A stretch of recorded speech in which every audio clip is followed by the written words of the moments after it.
មិនដូចពេលនេះមានតែពីងថាធន់នឹងខ្ញុំរកគ្រឿងគ្រប់ពេលស្រឡាញ់ខ្លាំងពេកក៏ខំ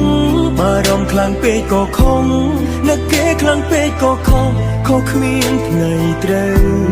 តើអាចប្រាប់ខ្ញុំបានទេ